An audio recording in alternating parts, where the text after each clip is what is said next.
Once that started, I began to be able to go to this place that I believe is very similar to what the Telepathy Tape podcast, the kids, they talk about how they meet at this secret place. Okay. And Yes. I remember hearing something like that. yes, kids all over the world are going to that one place in the other realm. That's what I call it, the other side, the other realm. The Codega is a guide and a storyteller, escorting you through the night, lighting the way, warding off thieves, ghosts, demons, and other oddities. Along the journey, his companions would often share with him the most curious of stories that he'd record in his codex.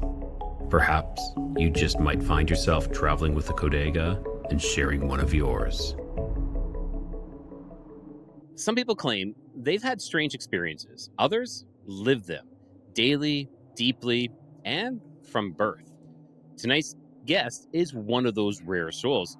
From the time she was a child, she's been in contact with something, the other, or we'll call it the other side, another realm, or simply a layer of reality maybe most of us probably will never touch. She's been navigating it her whole life.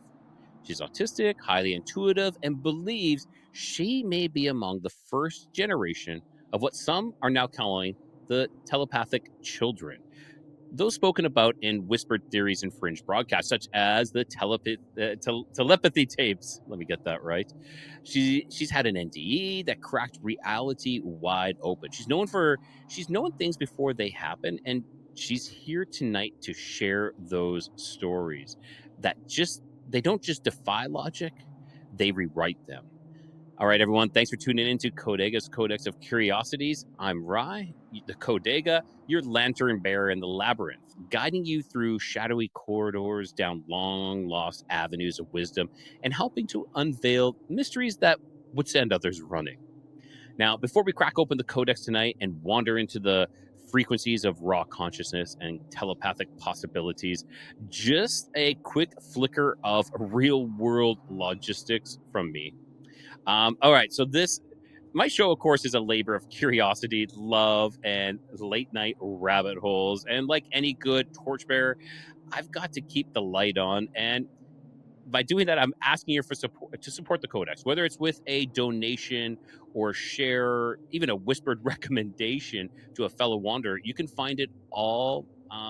You can find it all down in the show notes. If you can send a quick small donation to PayPal, and that helps me with this platform, because the platform I'm using, the bill is coming up for the year, and I'm scratching my head how I'm going to pay for that one. So all right, enough housekeeping. Let's get back and meet tonight's guest. So settle in, Codex travelers. We're tuning into transmissions you won't find on any standard dial.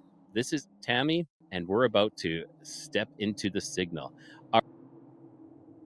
Oh, lovely. I'm messing up all night tonight. So, Tammy, welcome to Codega's Codex of Curiosities. Thank you. Wow, what a fantastic interview. I mean, introduction of the interview. That was Thank just perfect. I appreciate that. I tried to cover all avenues just to, get people hooked. They're like, okay, now I know what I'm in for, and this is what I'm doing. So, or this is what I'm listening to tonight or today or wherever they're listening to or watching. So, Tammy, welcome to the show. Can you tell our listeners and viewers just a short little tidbit about you? Because we're going to go into that much deeper here, but just a short little tidbit about you and where they can find you as well. Perfect. Um, okay, so my name is Tammy Cheney. You can definitely find me on Facebook, but I do want to introduce everybody to my YouTube podcast. It is Raw Conscious Talk Podcast. And I literally just moved from co-hosting with my best friend, and we have now branched off in our own directions. And so it's brand new, and I'm really excited about it. And I'm going to go in a little bit different of a direction that I was going in before when I was on my other podcast. Oh, So I am fantastic. very thankful for supporters and anybody that comes over and just checks out the content that I do have posted right now. And that's it. Awesome. And so all those links, so whoever is listening or watching, all the links will be in the show notes. You can find Tammy and go check her out. Go give her a like. If you enjoy this, if you enjoy the content she's talking about tonight, I'm pretty sure your content is kind of based around what you're going to be talking about tonight, right? Yes.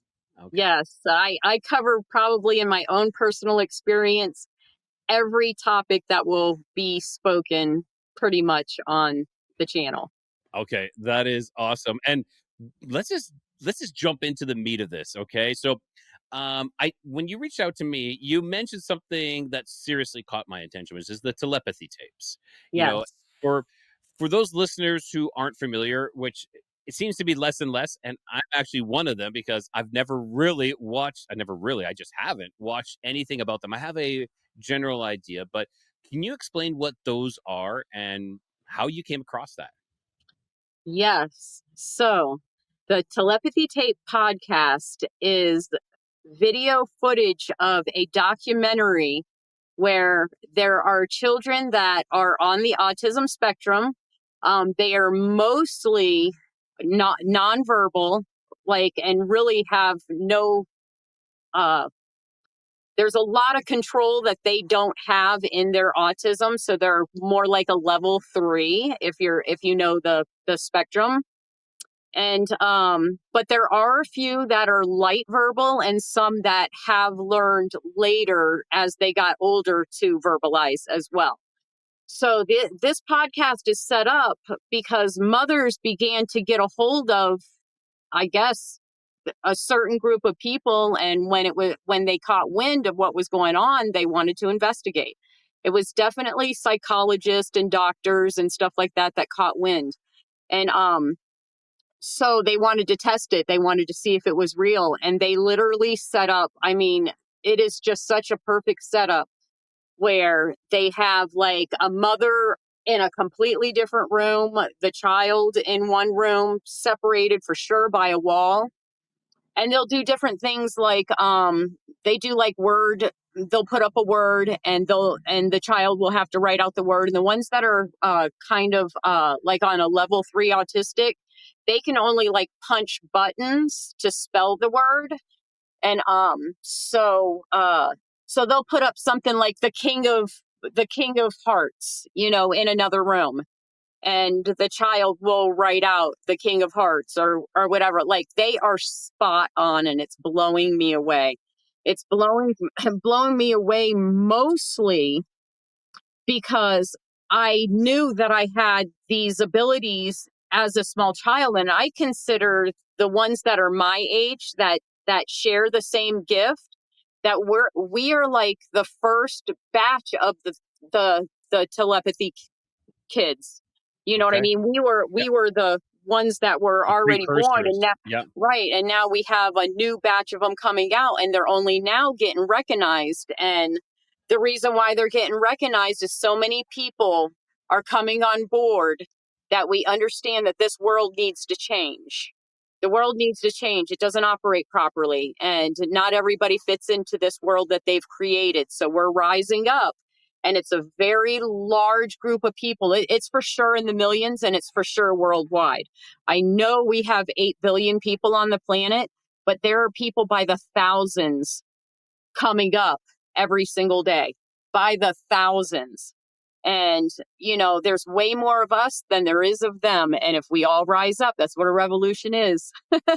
When anything needs to be changed here, people rise up, and that's what makes the change. And it's rising. The vibration is rising. And I'm really excited about it because I knew since I was a very, very young child that I was called to do something very, very important in this world. And so for me personally, my telepathy experiences began at the age of 3. That Wow. is this that is as far back as I can remember. Now, there were other things happening before that, but I only get spurts of pictures. I like talking about what I remember crystal clear, like it happened yesterday. It's never left my mind. I've never forgot about it. It's something continuous. But so I was in a very harsh home. And I won't go into details about that because none of that matters. I wouldn't be the person that I am today if I did not conquer all the missions that I conquered to get me to this point. So my mom would lock me in this closet that was a food closet, and it had shelves in it where it would be all stacks of food. And then the very bottom was opened up, where I just fit right perfectly. And so of course, being a 3-year-old little girl, I was scared. I'm freaking out. I don't want to be put in the closet, blah, blah. And so after several times of my mom doing this, all of a sudden I began to hear some sort of entity conversate with me. And the thing is when it conversated with me, there really isn't no human words to put to it, but I'm going to try to describe it as humanly as possible. It was the most peaceful. It was the most joyful. It was the most heavenly. It was so full of love. It was just the pure essence of what unconditional love truly is. And so I began to conversate with this entity, and every time I was thrown in the closet, it began to not be such a big deal to me. I got right into that closet because I knew I was going to communicate with that entity. Well, it didn't take me long to realize that I actually can communicate with the entity outside the closet. I didn't need to be in the closet to talk to the entity. It began to become something that was an everyday, all day thing. I had constant communication, one-on-one, as pure could be, with this entity, and I daily communicated all day long telepathically. And once that started, I began to be able to go to this place that I believe is very similar to what the Telepathy Tape podcast, the kids, they talk about how they meet at this secret place. Okay. And Yes. I remember hearing something like that. yes, kids all over the world are going to that one place in the other realm. That's what I call it, the other side, the other realm. And they would meet up all over the world and have conversations and be filling each other with so much knowledge. And just like when you're on the other side, information comes through you and comes out of your mouth completely different. And it's not out of your mouth, it's telepathically, but your whole body, the information that you collect on the other side is so powerful.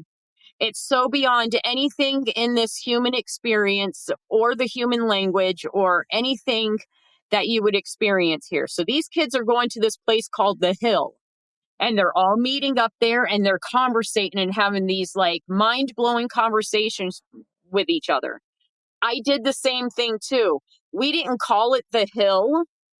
It was just this place that me and multiple other beings. Now, it very well could have been other kids all over the earth place. I don't know who they were. I have called them angels before. I've called them I've called them so many different things. But the thing is I never physically saw them. It was only conversation. So I don't know who they were.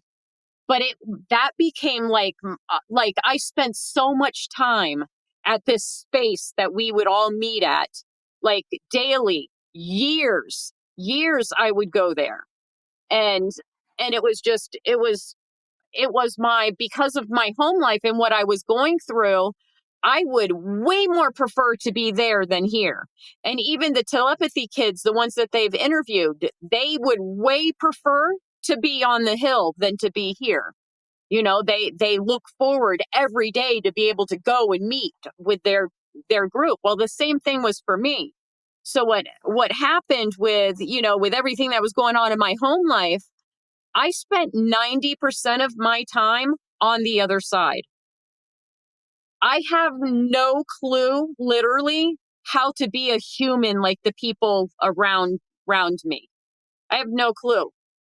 I know how to be that which I know from the other side, but that's not it's not socially acceptable. But Fair enough. but Yes. but the vibration is rising, and soon it will become the norm. And so for me, I didn't know what I was doing wasn't normal. Okay. I didn't find out that everybody wasn't doing this. I thought every human being on the face of the earth all did what was happening to me. That's normal human life. I didn't find out until middle school when I started sharing some of my experiencing, assuming they're going to share some of their experiences with me. And they looked at me and they're like, yeah, no, we don't do, no, I don't know what you're talking about. And that sounds crazy. So as soon as I got that response, I shut myself off. Now, there was no I'm shutting. sorry. I'm like laughing because I didn't have that experience. I had a different experience where I shut myself off as well. I had an out of body experience while at school, and then I was like so excited to tell everybody, and they're like, "You're weird." I think I was in grade 4 at that time, so I was about 9 years old, and everyone's like, "You're strange. You're weird," and I kind of shut that off myself. So I understand completely that feeling. Yes.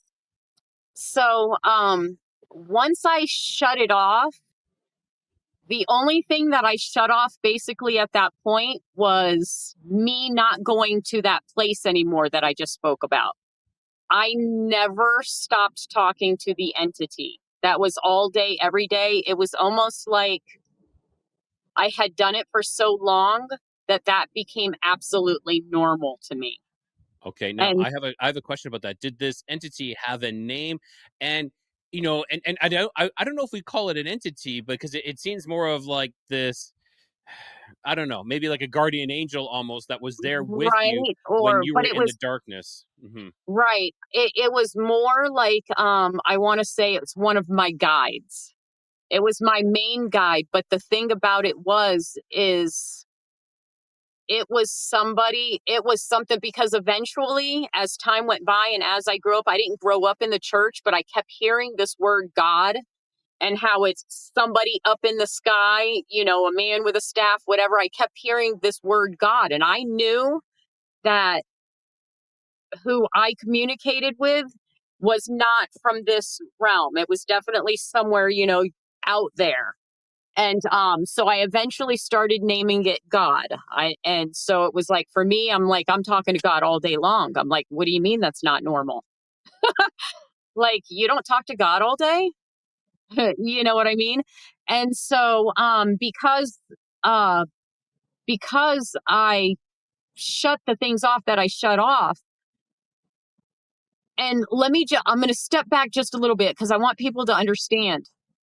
I got in those places when I would meet up, I got the most powerful downloads of information that I'm still right now trying to process how to put it in human words, because it's an incredibly powerful message, and I hear other people's messages randomly. There'll be somebody that will speak something that is along the lines of the information that I got, and I'll see bits and pieces everywhere. So the same message is coming to people now that have decided to surrender over and to allow them to be used for the good and and the change of the world, the world suffering. I've put my foot down to world suffering, and so have by the millions. And so what ended up happening after that is it was almost like the only thing that I had at that time was the communication with, we'll call God, even though that 3-letter word is is not even close to what that is, because it's everything. God is everything. And so it just it No, take your time. Take your time. so when I got to my late teenhood, and I want to say that would be between the ages of 18 and a half, 19 and a half, literally that time frame, and it was about a year. I and a friend decided that we wanted to see if a Ouija board really works. Okay. I know what Hollywood has done to it.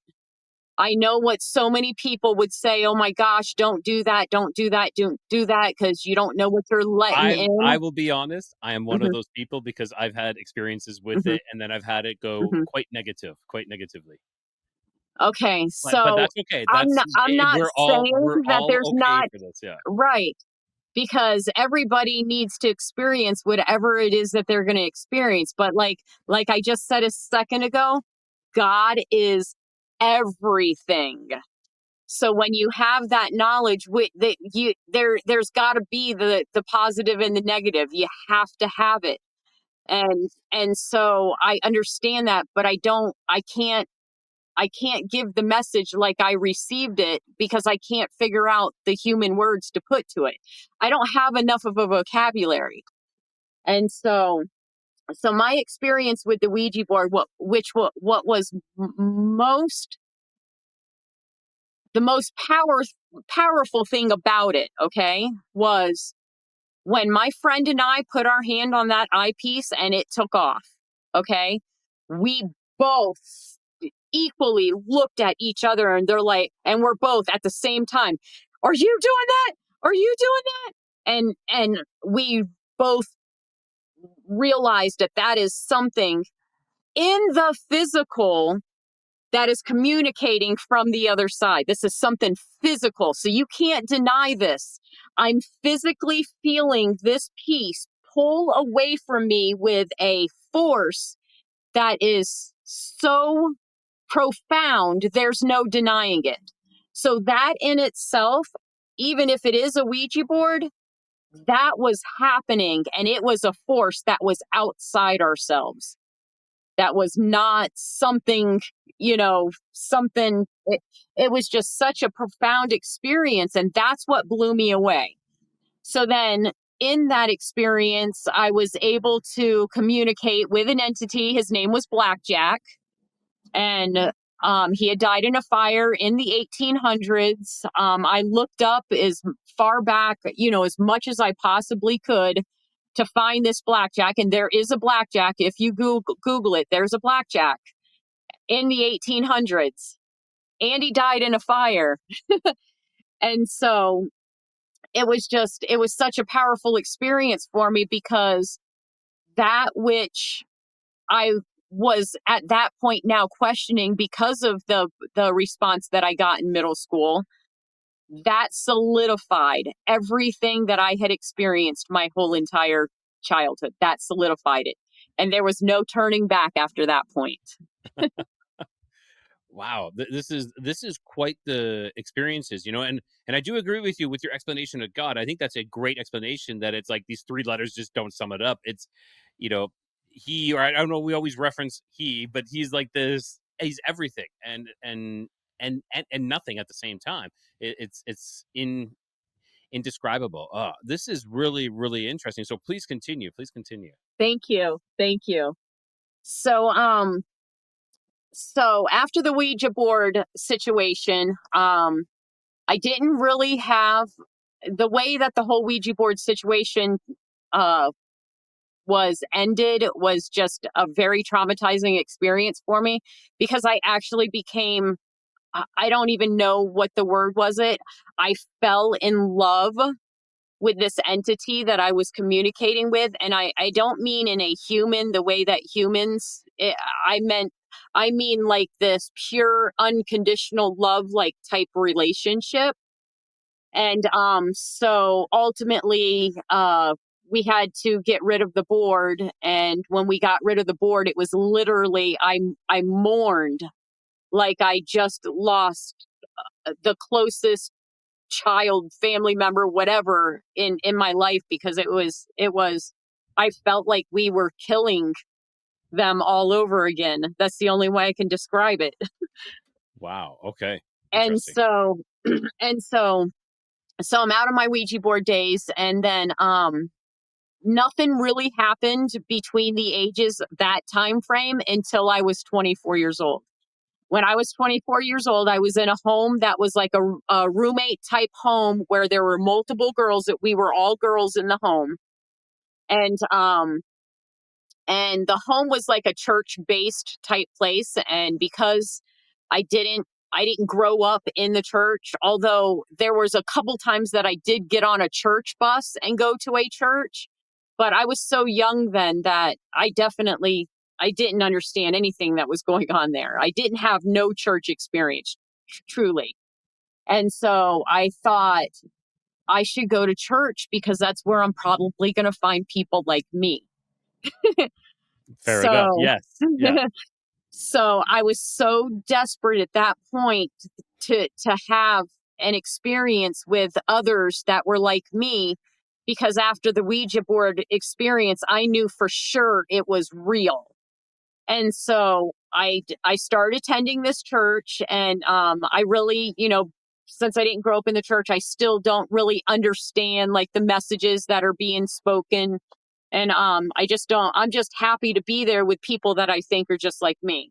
So after about 3 weeks or so, at the end of every service, the preacher or pastor, whatever, would always do this altar call where you come up to the front and you surrender your life and blah, blah, that whole situation.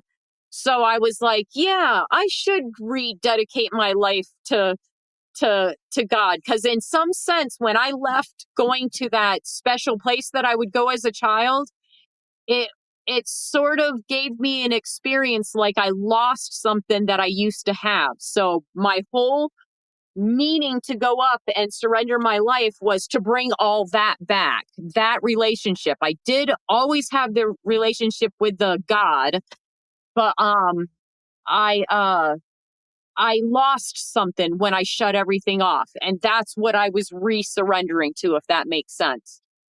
So when that experience happened, I immediately went into, gosh, I don't even, let me see if I can put like a word that might be more understandable. I feel like I may have, I don't want to say astro projected, or I was okay, so I was half out of body and half still in the body. Does that make Okay. sense? Yeah. Okay. Yeah.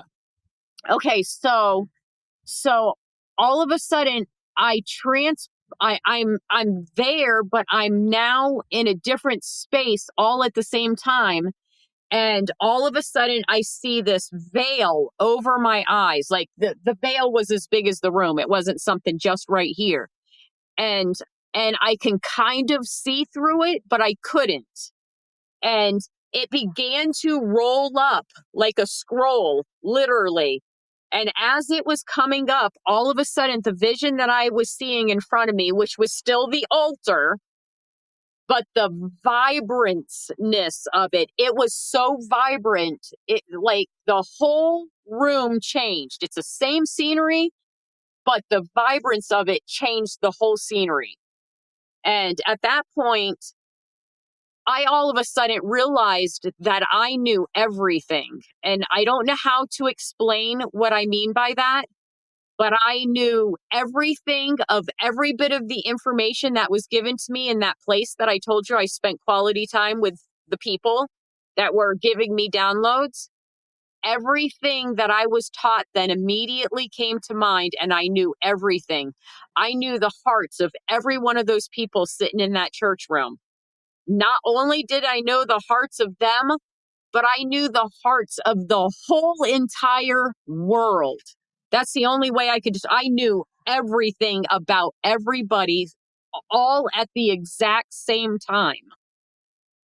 And so here I'm getting up after this experience. I'm like I'm mind blown. And I'm assuming everybody else that came up to the altar is experiencing the same thing. I had no idea that it was just me. Okay.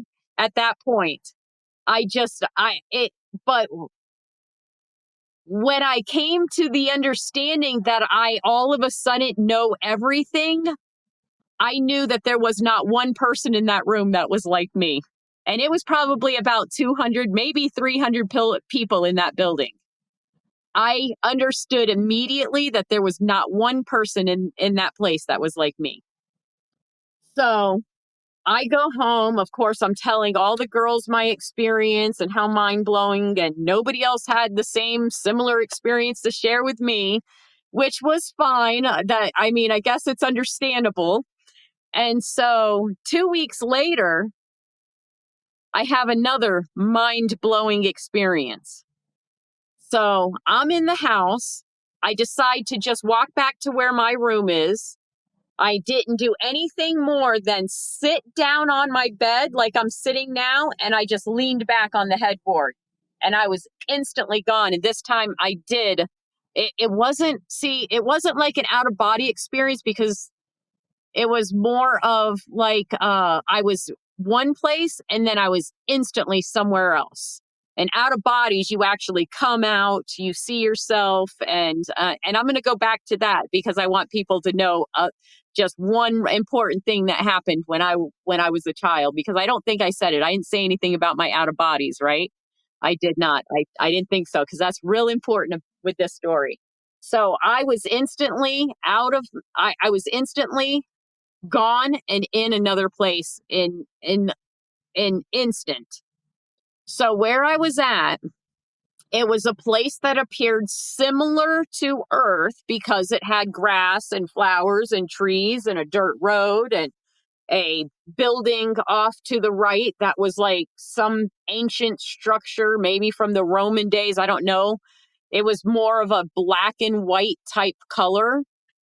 So I'm walking with these two beings instantaneously. I got two beings with me that are in a human type experience.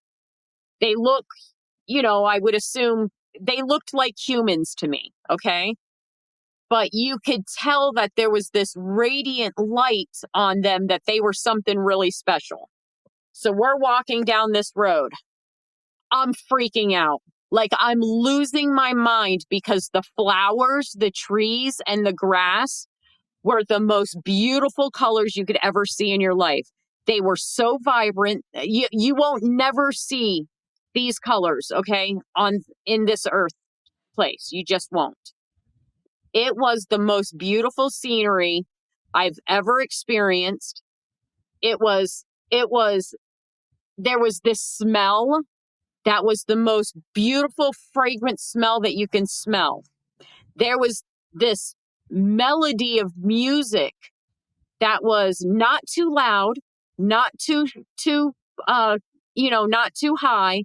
It was at this perfect tone that you felt it through your whole entire body. In fact, you felt the flowers, the trees, the leaves, the grass. You felt them through your entire body.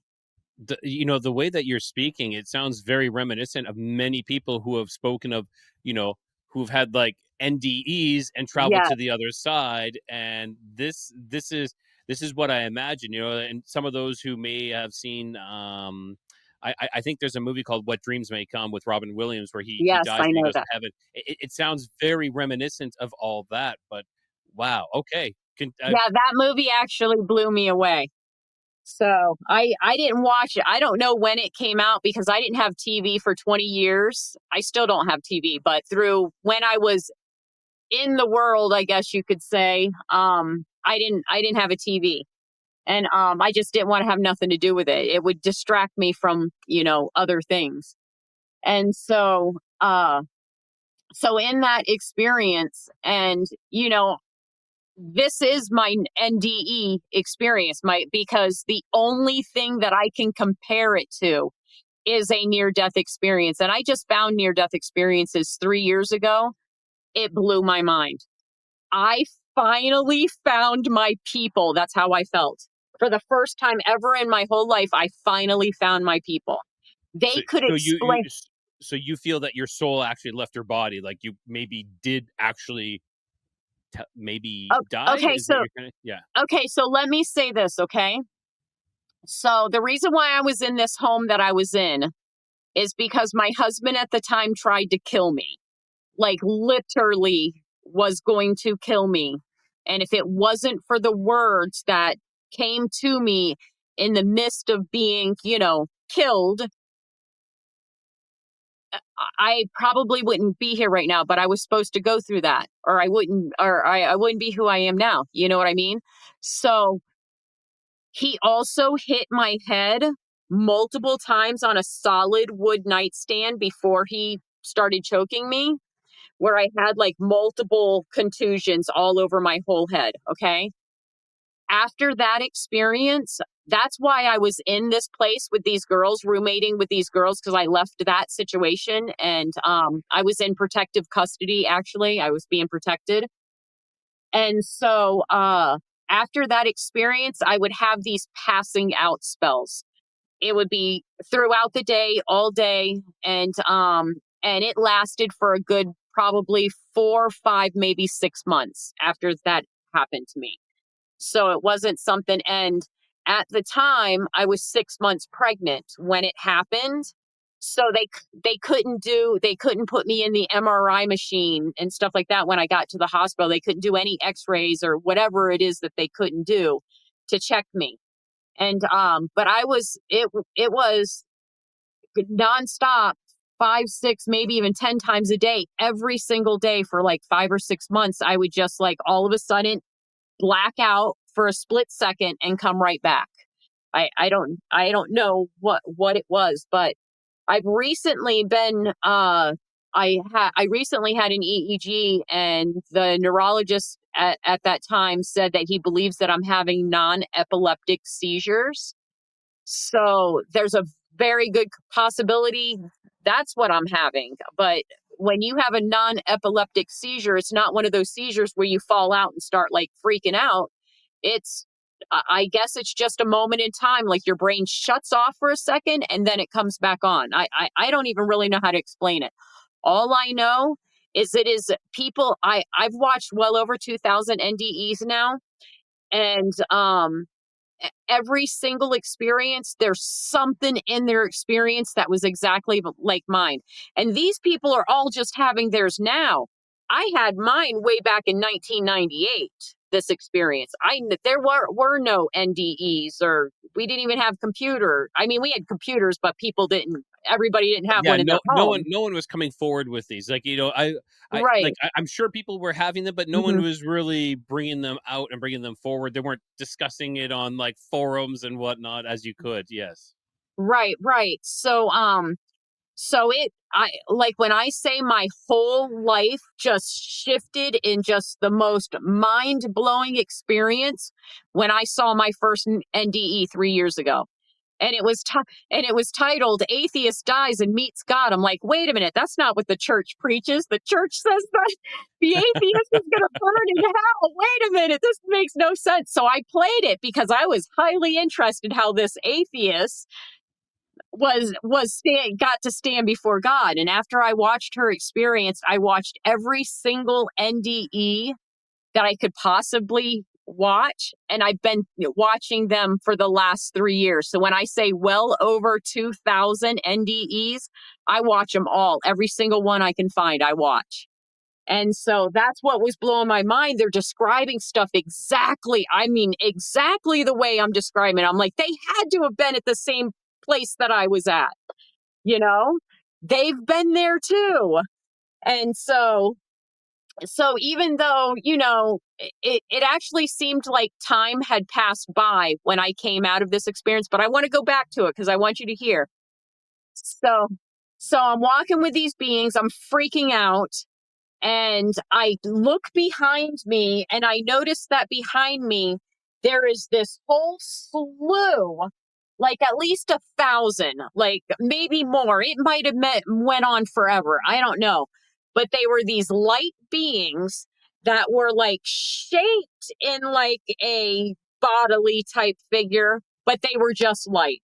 And it was thousands of them. Like they were it just kept going. And so as soon as I turned there's a few other details in between there, but I'm gonna leave that out because I want to jump to this part here. When I turned my head back around, all of a sudden in front of me was this big, huge light. That's the only way I can describe it. And I'm talking a light like the sun. it took up the whole road, and it was at a distance. Well, it was about as far as that building that I told you about, but it took up the whole scenery in front of me. When I saw that light, I knew instantaneously that was God. That person that I called God was that light. And that light, I knew, was the source of everything. It was in everything there. It was in the trees, the grass, the flowers, the leaves, everything, the dirt, like everything there. That was in. And I knew it was God. I instantly looked, not God, like the church God. I hate saying that word now because it's like, it drives me nuts. It's just such a little tiny word. I looked at one of the entities next to me because I had one on one side and one on the other. And I said, I can't wait to go back and tell everyone. Like, and as soon as I said that, I was instantly back on my body, still sitting in the same sitting position I was in. The only thing that changed is when I sat down, it was still light outside. But when I came back, it was still light out, but it was starting to get dark. So now in Florida, that could happen in a matter of 5 minutes, where it's light out and then the sun goes over the horizon in the ocean and then it comes to a more dimmer light. I don't know. I don't know how much time passed by. All I could say is it was so life changing. The feeling of the most purest, unconditional love that you could ever feel. There's no human word to put that and really emphasize the power of the feeling of the unconditional love. So I came back and I was a maniac, and I'm not kidding. Like I don't know how anybody goes through an experience like that and then comes back and just goes on with life like everything's normal. You can't. You're changed instantaneously, and I'm not kidding. You're changed instantaneously, and I couldn't keep my mouth shut. I was telling everybody. I didn't care who it was, a stranger, people at work, friends that I may have had at that time. They all cut me out of their life. They thought I had lost my mind, and I didn't care. All I wanted to do at that time, it didn't matter. Even if they've cut me out of their life now, something about what I said is itching them inside, and I know it. And my mission from that point on, literally, was I want every single human being that I come in contact with to taste just a tiny sand-sized piece of that unconditional love, because even that little tiny piece of sand will change them forever. That's how powerful it was. They will be changed forever. And I so, love that. I love that. What you're like, this is, it sounds like you're on a mission. You're like, yes, I'm going to just, change everybody with love and one granular size at a time and just go forward with that. yes, That's quite fantastic. that's what my channel is all about. I just want every single, because I know for me, watching all the NDEs that I watched, every single NDE gave me a piece to bring me back alive and get back on track of what I'm supposed to be doing and why I'm here. And I just want everybody else to be reminded the right track, the track that is the track that will allow you to walk in that perfect unconditional love, and allow other people to also get a piece of their sand. Just one little piece of sand will change them. And so that whole experience was fantastic. Are we running out of time right now? Because I'm going to blow your No, mind with this. Okay. Because I no, got, we can do at least another half an hour, at least. okay, perfect. So that experience happens and I can never go back after that point. I just can't. So I did as hard as I possibly can. I tried to be a human. and do what is the human thing. And it just didn't work for me. I couldn't do it. I could not do the human thing. So I got to a point in my life where I just left everything. I literally just left everything. I could not survive in that world with the information and knowing what I have and what my mission was. I knew that I had to do what I had to do. When I left everything, I went on the road, and when I went on the road, I literally said, I surrender. Whatever you want me to do, whatever you want me to say, and wherever you want me to go, I'm yours. And that's all I said, just a simple prayer, just like that, because I was ready. And I literally traveled the whole United States, like probably in the last 10 years, probably 50 times. And I'm not exaggerating when I say that, just doing this whole full circle. I met people of all walks of life, every type of people. It didn't matter. Like, I've been in places that were probably some of the most dangerous places that I've ever been. And never was I any place where I wasn't supposed to be, if that makes sense. I said I'd go wherever you want me to go, and I allowed spirit to just start leading me. I allowed that source, that power that is inside me, that's inside every single human being, because that's another gift. I'm just going to tell you real quick. That's another gift that I have. No matter who I meet, no matter what they've ever done in their life, no matter who they are or what they stand for, I see a spark of light inside them. Every single person. And when I would have these experiences where I would meet up with a group of people, it could be up to 10 people, it could be 3 or 4. I would cook and I would feed them. I'd make a big, gigantic, huge feast. I'd cook and feed these people. And then once we were done eating, that's when it was time. Energy would literally go through the top of my head. And I'm not exaggerating when I say this. It was a very physical feeling energy that came through the top of my head. It went through my whole entire body, and my mouth would start to speak. When my mouth started to speak, I couldn't hear what I was saying, but I could see the people that were standing there were like jaw dropped and blown away with whatever it was that was coming out of my mouth. That happened all the time. That happened all over the entire United States. It didn't matter where I was at. It was continually happening. I was continually brought in a place where people would gravitate to me. I did not have to go out to them. They would gravitate to me, and it would be the same thing every single time, no matter where I went. I generally didn't spend more than 2 or 3 days where I was at. It was time to move, but it was also a energy reboot that I had to go through. And I did that for the first 3 years of my trip on the road. That's all I did, was of your allow of your this energy. of your Mhm. mission kind of thing. Of my mission. Yeah. Yes. And but the one of the last experiences that I had for that 3 years, that was that type of an experience. I was here in this RV that I'm in right now. I was out in North Carolina, and I brought my 16-year-old son with me at that time. He might have been 15 turning 16. And this was the first trip that he had done with me, because I wanted my children to see what happens when I go on the road. So he came with me, and it ended up being this ray of sunshine, this beautiful blonde young girl walking across the parking lot, and I knew instantaneously she was going to be in this RV tonight.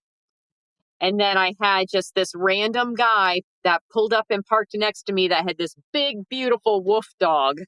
I was like, yeah, he'll be another one.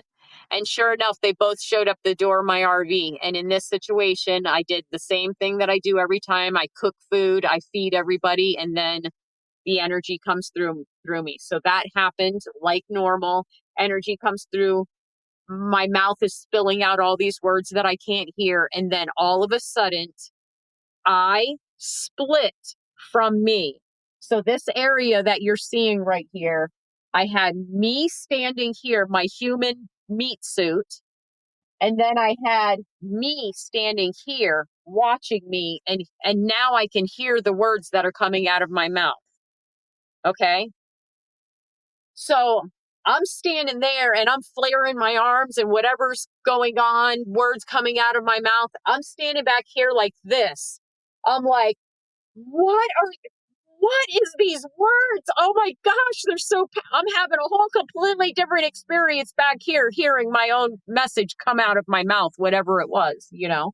I can't tell you what that information is now, but that experience was one of the most mind-blowing experiences I had in that whole 3 years of that whole time that I had that I was doing that.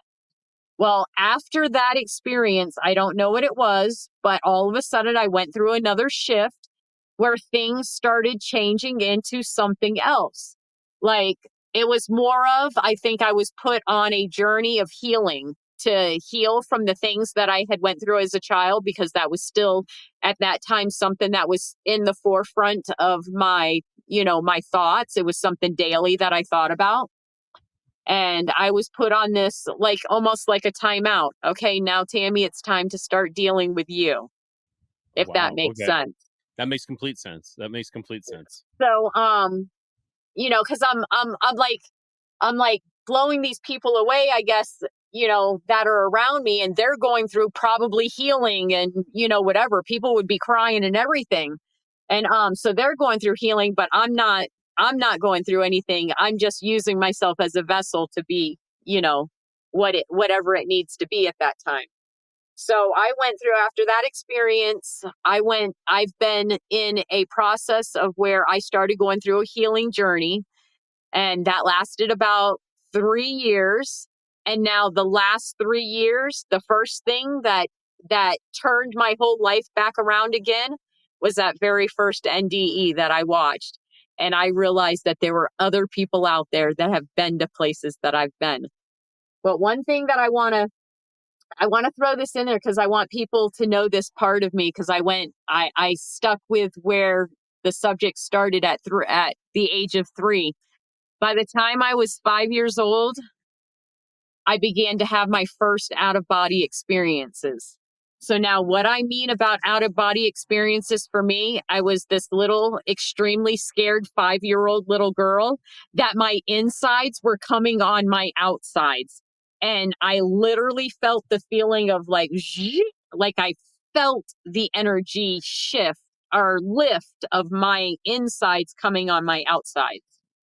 And so for me, once I got out of my body, it was that same feeling that I would get when I would be in that space that I told you there would be a whole bunch of other people there with me, just like on the The hill hill. that the Yeah. right. And the same feeling would happen. So as soon as I got through the fear of the joltingness of me coming out of my body, I was free. And that's the only way I could describe it. I could go anywhere I wanted to go. Well, I went to multiple places. But then I'd have to come back to my body, and I would see it there laying on the bed, and I would fight it tooth and nail. I would fight with everything I had in me to not have to go back in that body. But it happened every time. I went back in the body every time. And so that became something that was full all out normal in my life. I was having those types of out of body experiences for the next, gosh, I want to say that started at 5 years old. So I want to say that I was probably 8 or 9 years old, where those were just continual. And now, because it had happened so many times, once you've experienced something so many times, I eventually got to a place where it wasn't scary anymore. But then what ended up happening after that, after, about 8 or 9 years old, it wasn't out of body experiences anymore.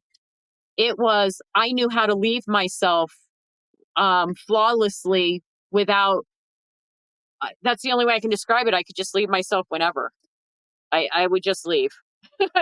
I would go somewhere else all the time. I would just leave. And that was just the way that it was. It was no longer this, it didn't seem like it was an out of body experience anymore. It seemed like something that I had mastered. And I knew that, yeah, we don't have to stay here. we can leave whenever we want, and we don't have to go through whatever's called an out of body. And of course, I didn't know it was an out of body experience at that time. So I wanted to throw that in there. So from that experience and everything, like that was the most mind blowing, was when I went through that energy where I split from myself right there in the midst of a situation happening. And I've just continuously, I've went through where my body is processing past lives. Like and it will be in my dream space, but there's a big difference between a dream. It's a dream. You wake up and you say, oh, I just had a dream, blah, blah, blah, blah. But when you have an experience where you're actually in another lifetime that you've lived, and that's that is reality, and then you come back here. For me personally, when I would come back here, I didn't recognize nothing. And it took me multiple minutes. Like my dog would walk up to me and I would look down and I would be like, well, that is my dog, almost like I'm questioning it. And as I looked at things in my space, I was like, okay, well, that's that and that's that. Sometimes it would take me hours. And I hate saying that, but it would take me hours to get myself back here Your after bearings. that Yeah. past life. Like I was seeing past lives that I've been in before. And if it's not past lives, then it's future lives. All I know, it was a whole nother life. And that now at that point, once I came out of it, was more real than here. And it was no different than here, other than it was a different home, different maybe state, different family, different everything. And so I've just been going through a big, huge healing journey. And I finally have gotten to the place where I understand that everything that I've went through, positive or negative, I know that I would not be who I am now if I didn't experience and conquer every single one of those things. Now, does it make me more human? I've never felt human. I've actually felt alien my whole entire life, and I've always known that this wasn't home. So I wouldn't say that it makes me feel more human, but I know that I'm on a mission and I'm not going to stop. This is me to the day I take my last breath. I'm not changing nothing. I have no interest in whatever is going on in this world. I have no interest. I want every single individual on the face of the earth that I bump into to taste a tiny little grain of sand of that unconditional love, because I know it will change them instantly. Wow, I love that. I love that. And I love that you're living authentically, and for those who are listening, that is living authentically. It's following your heart and knowing what is right, and just not still trying to conform to what the world wants us, the majority of the world wants us to be. It's standing up and saying, I'm I'm doing this, you know, not that I'm going to try to change the world so that the world knows it can't change me. It's kind of what it is. It's like, and I know you're doing this also to change the world as well, but Right. it's kind of like you want to It's make a sure that dual yes, message. Yes. yes, exactly. Now, Hmm. now, when you're saying you're living these other lives, it brings me to I've talked about in the past about time jumping and that I believe we have an anchor to this timeline, like this. Not I want to say this timeline, but this reality, this time that we're in. We are anchored by our frequency to it, and there are times where that does get changed or something bounces it or jumps it over to another frequency, and that's sounding what's kind of like what's happening, where you're bouncing over to this other frequency, and then your anchor is kind of pulling you back, and you're kind of in the middle of it both. So that's fascinating. It really is. and Yes.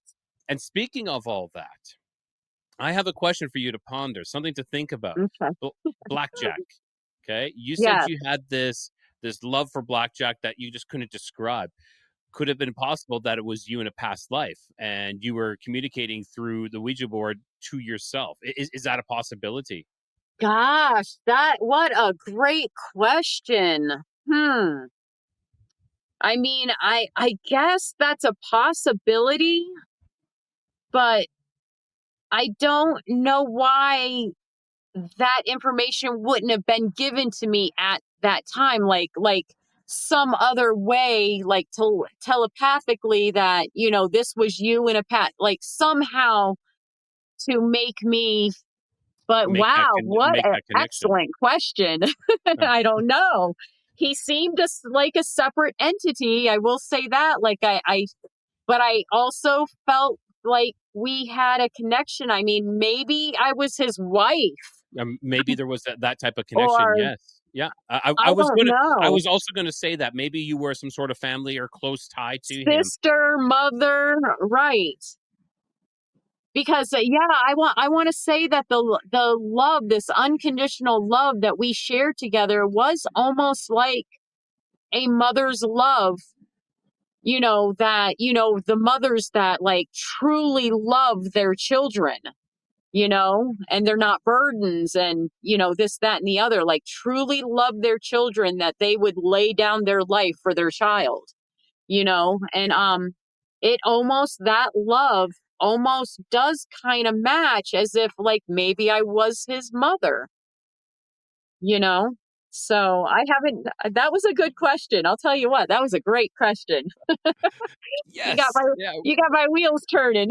Winning, yeah, no, no, it's a I always think, I try to connect the dots because I find sometimes, like, I'm sure you know this, like, everything happens for a reason. When you're saying, "Oh, that guy, he's gonna be in here later, and that girl, she'll be in here later." You just kind of know these things. There's these connections or these stories, they all tie together. There's all these threads, they all interweave among each other, and Yes.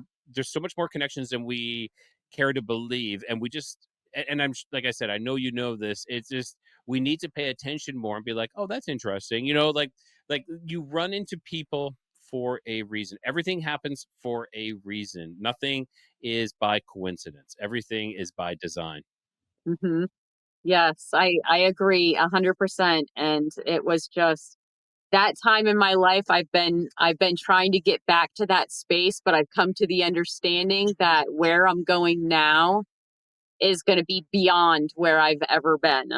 And I'm just so excited about it. I'm just so excited about where I'm going. Awesome. Well, we're getting closer to wrapping this up, but I have a couple Yes. more questions. So if someone was listening, who's always felt like myself, always a little different, like they're half in this world and they're half somewhere else, what would you want them to know? Okay, so I am going to give them the best answer I can possibly give, because I was one of those that, for a time before I left everything, I did have one foot in the world, one foot on the other side. And it was, for me, I teetered more to the other side, and it was torturous for me. So I'm going to give you a quote, and I'm not a Bible thumper in any kind of a way, but I truly believe that Jesus came with the same message that I have, and that millions all have that same, a piece of that same message. He said you can't have one foot in the world and one foot on the other side. You can't do that. And the reason why is it causes insanity. You're double minded in all your ways. It causes insanity. You got to pick one or the other. And honestly, it doesn't matter which one you pick. You can pick one or the other, and it's okay. Interesting. I like that. I like that. That is a fantastic answer. And I was kind of going to be saying something else. I was like, I had another question, but I don't know if you answered it, but we'll do it anyway. So, what do you believe we really are? Are we spiritual beings, have a human experience, Yes. or What something how we stranger? are powerful light. We are that light that I told you I saw. We are that tiny grain sand of that light. We're all grains of sand of that light. We are powerful light beings having a human experience. These are just meat suits, and we know it because they stay here when we leave, and we obviously don't leave you know, and it be nothingness, we leave here and we go back to the other side. And we just, I mean, it's almost, to me, it's common sense, because this is my norm. It's common sense. And I understand that some people struggle with trying to understand that, because they have to go through the program of what's been the program basically since Jesus. To be honest with you, this is a program that was created just the last 2,000 years. We're in the Jesus generation, the Christ consciousness generation. And he wasn't joking when he said, I'll be back. He didn't mean in the physical. He meant that consciousness, and everybody's getting hit with it. Everybody's getting hit with that consciousness, and they're coming to the understanding, wow, this world is horrible. And it doesn't fit every single human being. So majority of the humans are being left in the dump. Mm-hmm. It's And true. this, It's we true. can't keep going on like this. This can't be it. And that's why everybody, the people that are rising up, the people that Christ consciousness is hitting, they're rising up, and a revolution is starting. It started back in the time of Jesus. It's now come back. That consciousness is now, it's the perfect timing.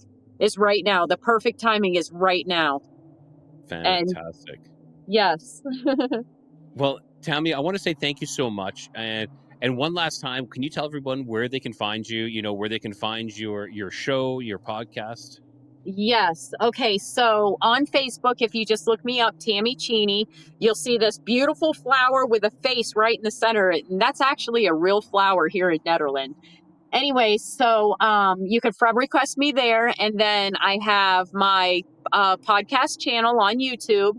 It is called Raw Conscious Talk Podcast. And please subscribe. Please check out the content that I already have 2 interviews that I'm about to post. I'm going through the editing right now, and those will be literally my first 2 interviews on the new channel. But all my other interviews are posted on the Raw Conscious Talk podcast, so you can look at everything else that I've already done. But I'm here on a mission. I'm putting my foot down to world suffering. I'm so thankful and grateful that I've made the decision that I have, and I've surrendered over. And that's what the channel is going to be all about, is that raw conscious talk. Perfect. I love it. Tammy, thank you so much. Yes. Have a great night. Bye-bye. You too. All right, everyone. Well, if your inner compass feels like it's pointing somewhere new tonight, that is no accident. Tammy just didn't tell us stories. She invited us to remember something ancient within ourselves. From near-death revelation to the quiet hum of lifelong telepathy. From autistic perception to psychic resonance, we've glimpsed what the world looks like through the eyes of someone tuned in to a different frequency. One that maybe, just maybe, has been calling out to all of us. And if tonight left you questioning the boundaries of thought, soul, frequency, and signal, good. Tammy, again, I want to say thank you for stepping into the codex and bringing your raw conscious current with you. And to everyone listening, keep your inner receivers open, because the real transmissions never come through loud, they come through true. Until next time, I'm Rye the Codega. Keep your curiosity wandering, keep the light lit, and always find your way home.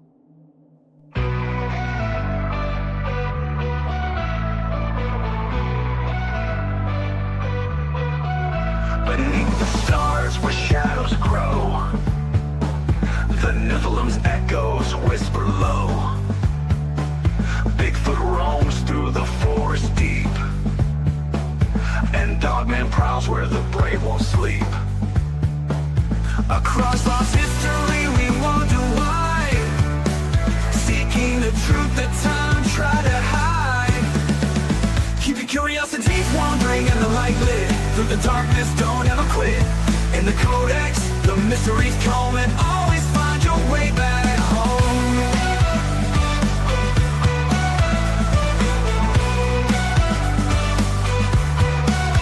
UFO streak with unblinking eyes. The paranormal hums where silence breaks. In the void of secrets, a lantern wakes. Through hidden realms and stories untold, the cold gas flame is a light to hold. Keep your curiosities wandering in the light lit. Through the darkness, don't ever quit. In the codex, the mysteries come and always find your way back home.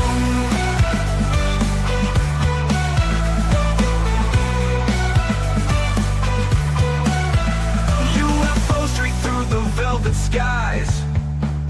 Aliens watch with unblinking eyes. The paranormal hums where silence breaks. In the void of secrets, a lantern wakes. Through hidden realms and stories untold, the cold gas flame is a light to hold. Keep your curiosities wandering in the light lit. Through the darkness, don't ever quit. In the codex, the mysteries come and always find your way back home.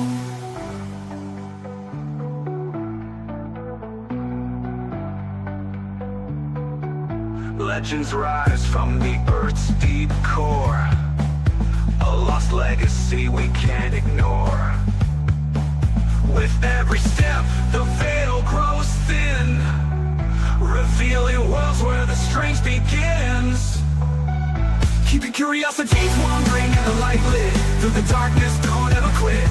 In the codex, the mysteries come and always find your way back home.